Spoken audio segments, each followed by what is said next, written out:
Hello दोस्तों, नमस्ते प्रणाम। मैं हूं आपकी रीता, स्वागत करती हूं सभी दीदी के चैनल पे। तो दोस्तों, जैसे आप लोग देख सकते हैं बहुत ज़्यादा भैया हम सब लाइट से परेशान हैं और गर्मी भी बाटा है। तो क्या बताइए आप लोग का, इतना ज़्यादा गर्मत है कि वीडियो बना के मन ना कहा था। तो रेखा दीदी आई यहाँ भैया बहुत दूर से, लालगंज अझारा से।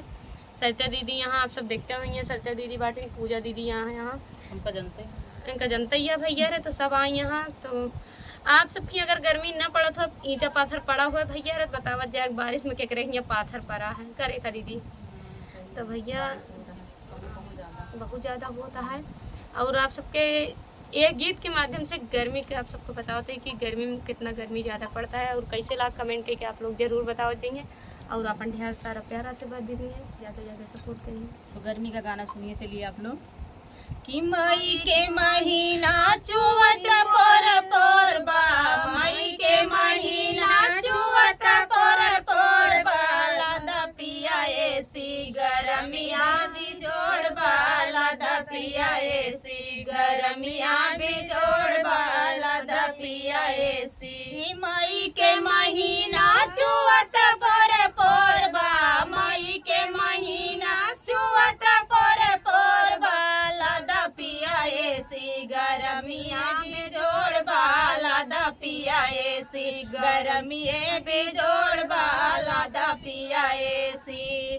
नहीं पिया तोरे बागा बगीचा, नहीं पिया तोरे बागा बगीचा, बागा बगीचा हो बागा बगीचा।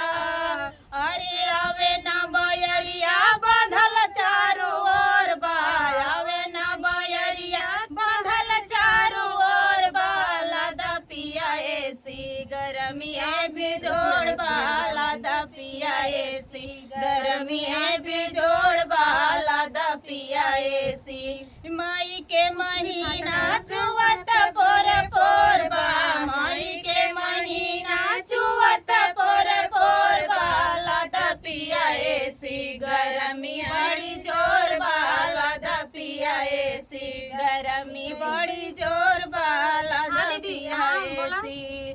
किरतिया में सोई तो आवे ना निदिया, किरतिया में सोई तो आवे ना निदिया, गर्मी के मारे सैया बढ़ल दरदिया, गर्मी के मारे सैया बढ़ल दरदिया, बढ़ल दरदिया हो बढ़ल दरदिया। योरे बड़ी बेचैनी चुवत पर बा, होली बेचैनी चुवत पर बा, लादा पिया एसी गरमिया भी जोड़ बा, लादा पिया एसी गरमी बड़ी जोर बा, लादा पिया एसी।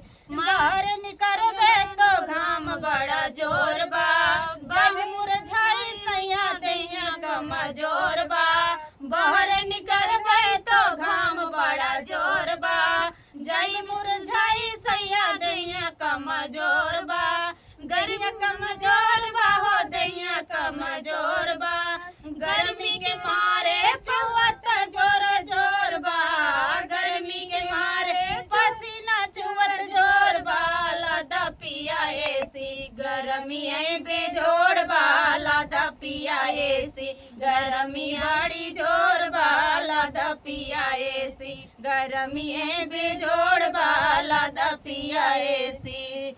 लिखली है रेखा राजे सुना मोर सजनवा, लिखली है रेखा राजे सुना मोर सजनवा, बतिया जो सुन ले त्या मन त्या कहनवा, बतिया जो सुन ले त्या मन त्या कहनवा, गावेली रेखा आंगनवे में शोरबा, गावेली रेखा आंगनवे में शोरबा, लादा पिया एसी गरमी बेजोड़ बा, लादा पिया एसी गरमी बेजोड़ बा, लादा पिया एसी।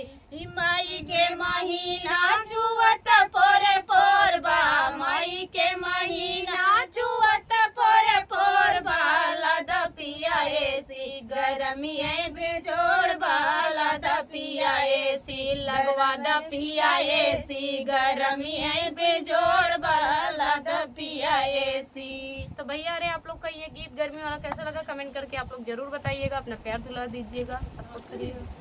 बहुत बहुत धन्यवाद।